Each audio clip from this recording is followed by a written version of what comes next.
이 국민의힘당 김종인 씨가 나와가지고서 국민의힘당을 거꾸로 지금 비판을 하고 주호영 대표하고 어떤 갈등을 보이고 이러한 상황들이 과연 우리가 어떻게 이걸 보아야 될 것이고 국민의힘당이 어떤 역할을 해야 될 것인가 이런 점에 대해서 한번 좀 우리 신동보 장관님 말씀 한번 해주시죠. 저는 뭐 이 정치적인 거는 좀 솔직히 잘 전문가가 아닌데요. 국민의힘당이 그게 뭐 제가 보니까 뭡니까 윤석열이 뭐 영입하지 못해서 안달이 난 것 같은데 그렇게 보이잖아요 지금. 그런데 국민의힘당 자체가 저는 온전한 정상적인 사고를 하는 사람들 같지가 않거든요. 박근혜 대통령 근데 이런 얘기 참 안 하려고 그러는데 자기들이 당이 배출한 대통령을 갖다가 탄핵도 되기 전에 아무리 여론이 어떻고 저쩌고 하더라도 멀쩡한 현직 대통령 유성 대통령을 발가벗겨 가지고 자기들이 근무하는 그 국회의원회관에 그것도 1층 딱 출입구 들어가면 말이죠 1층 로비에 그냥 걸려가지고 5일 동안이나 있는 동안에 한 사람도 항의한 사람 없단 말이에요. 예? 지금 뭐 초선 의원들은 뭐 얘기했지만은 그리고 또 자기 당이 배출한 대통령을 탄핵시키기 가지고 62명이 뭐 찬성을 해가지고 탄핵시키 가지고 이제 감옥소에 보내가지고 4년이 넘었는데 근데 윤석열이가 또 나온다니까 또 윤석열이 영입 못해. 탄핵의 공범이잖아요. 부역한 사람이지 않습니까? 근데 그걸 또 영입해가지고 대선 후보로 모셔서 안다라는 것처럼 보인단 말이에요. 그러니까 나는 저 사람들은 도대체 상식적으로 정신이 온전한 게 정신 이상자 같아요. 제가 보기에는요. 그런 사람들한테 어떻게 차기 정권 재창출을 맡길 수 있을지 근본적으로 저는 회의를 가지고 있습니다. 국민의힘이라는 이 당에 대해서. 그리고 윤석열이라는 이 분이 뭐 지금 여론조사에서는 압도적으로 1위를 달리고 있다 보니까 그쪽으로 뭐 좀 힘이 쏠리는 것 같은 느낌을 받는데 제가 보기에는요 박근혜 대통령이 뭐 사면 얘기가 계속 나오지 않습니까? 근데 작년에도 나왔어요. 사실은 작년 총선 전에도 이제 뭐 코로나 때문에 이 정권이 잘 악용을 해가지고 이제 총선에서 압승을 했지만은 또 부정선 의혹도 있죠 물론. 근데 그 총선판을 흔들기 위해서 박근혜를 사면한다는까지 이야기가 저는 들었거든요. 그런데 대선 전에는 반드시 사면하죠. 문재인 입장에서는. 그래가지고 보수를 분열시키려고 그럴 텐데 박근혜 대통령이 사면 나왔을 때 자기를 그때 감옥소 보내고 탄핵을 시킨 진짜 주역을 한 사람이 다음 아무리 보수가 정권 교체가 시급하더라도 또 뭐 김재현 의원 같은 사람은 뭐 악마라면 어떤가 있다 이 소리를 하는데 악마가 어떻게 대통령 후보를 내세울 수 있어요? 아무리 보수가 인물이 없더라도. 그리고 인물을 찾아야죠. 그리고 지금 자유애국 세력의 일부 이제 움직임을 조금 느끼는데요. 지금 찾고 있어요. 근데 윤석열이보다 훨씬 훌륭한 사람이 있대요. 또 훨씬 신성하고 훨씬 강력한 리더십을 가지고 정직하고 그리고 국민들한테 비전 희망을 줄 수 있는 그리고 문재인 정권을 철저하게 갈아엎을 수 있는 그런 역량과 리더십을 가진 사람이 있대요. 근데 안 띄워서 그런 거죠. 지금 무슨 언론이 지금 뭐 정상입니까? 다 문재인 그쪽에 눈치 보면서 거기에 유리하게 여론을 조성하지 않습니까? 그거 다 아는 사실이잖아요. 그래가지고 윤석열 뜬 걸 가지고 거의 대선 후보가 다 된 것처럼 윤석열 자꾸 노래를 부르는데 저는 아니라고 봅니다. 윤석열은요 대선 후보 자격이 없어요. 그리고 이 사람은 생산적인 일을 해본 사람이 아니에요. 그냥 칼자루 쥐고 그냥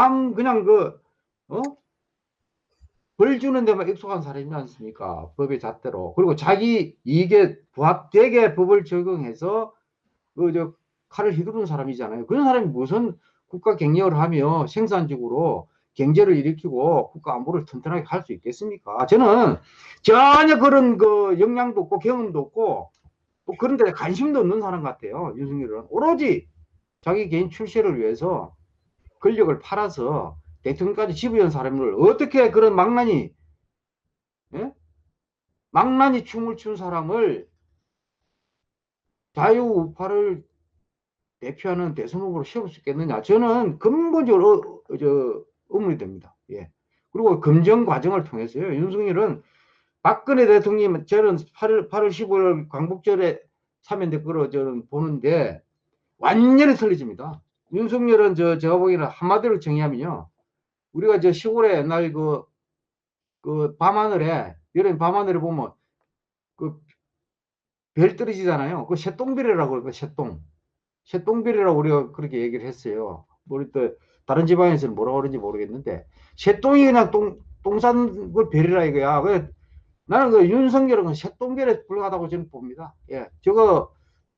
절대 자유우파를 대표는 대선 후보가 될 가능성이 저는 없다고 봅니다. 예. 물론 모르겠으면 너무 단정적으로 말씀드린 것 같은데 제 의견입니다.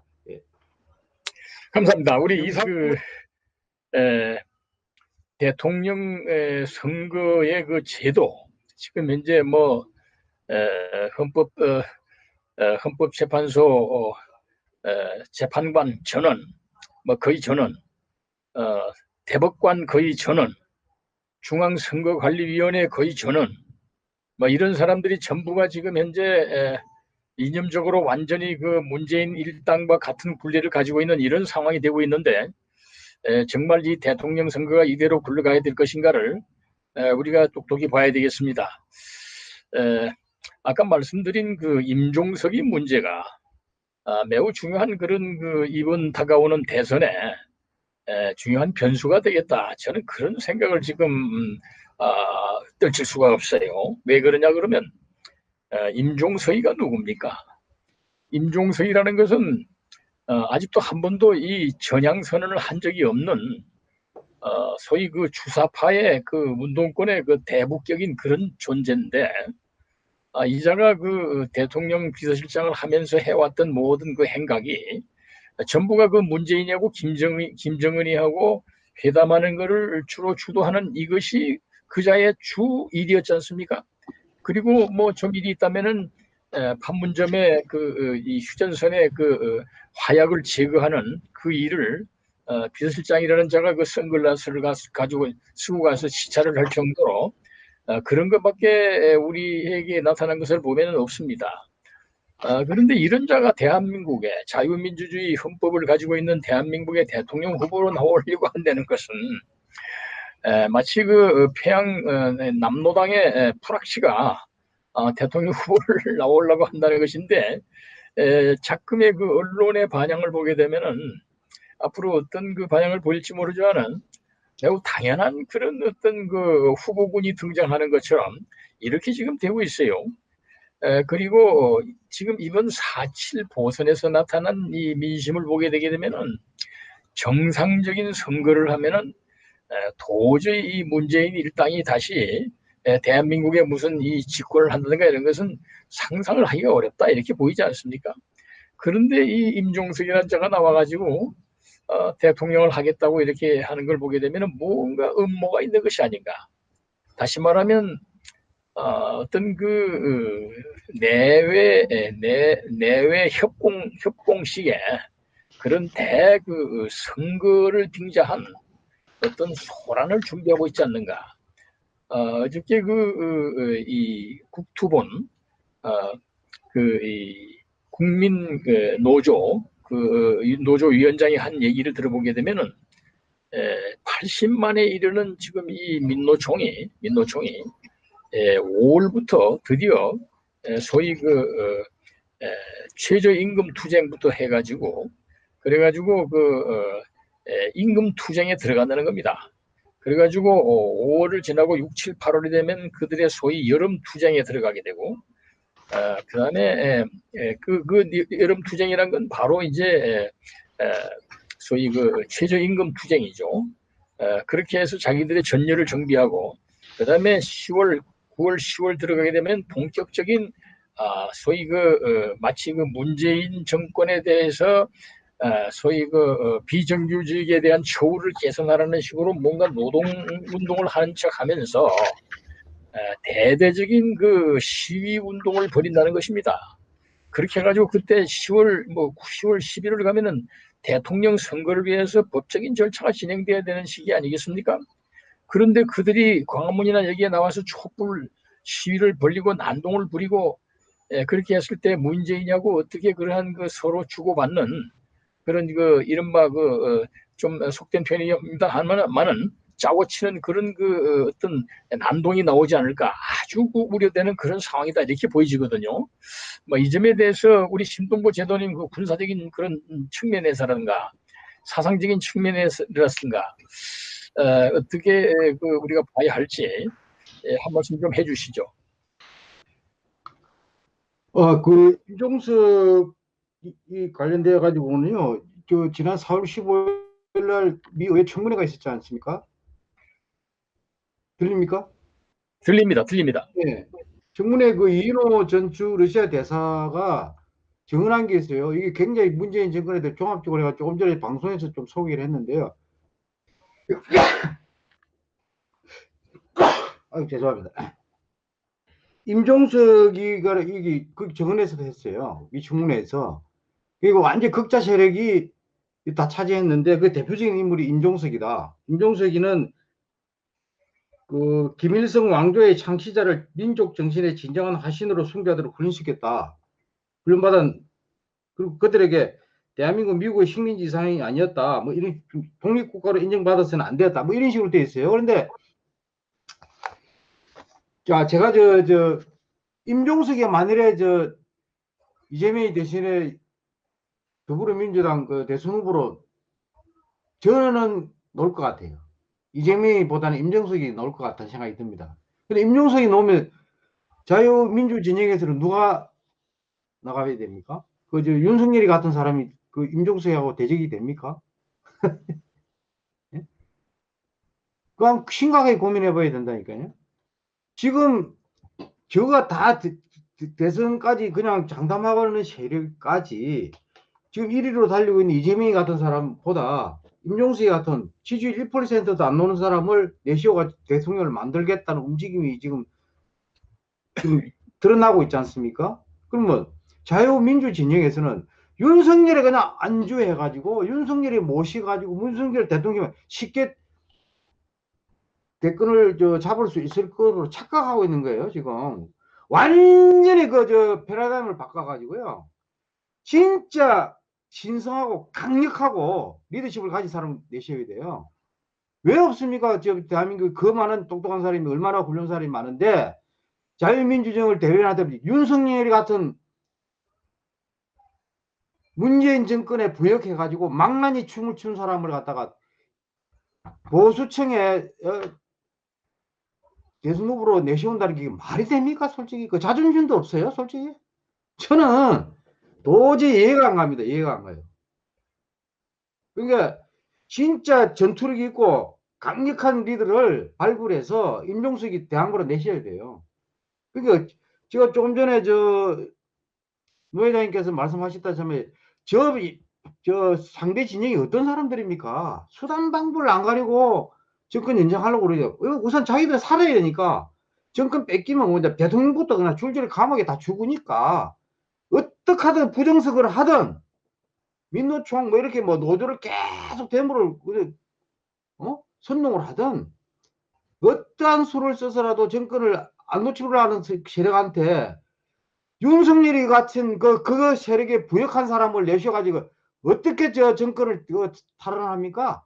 저는 진짜 한심하다는 생각이 들어요. 그리고 더불어 국민의힘 당 이게 도대체 이끄는 사람들이요, 국회의원들 도저히 이해가 안 가요. 이해가 안 가. 그러니까 기껏 해가지고 적당히 해가지고 내각제 개헌 해가지고 말이죠. 자기들 밥그릇이나 지키려고 하는 거 아닌가?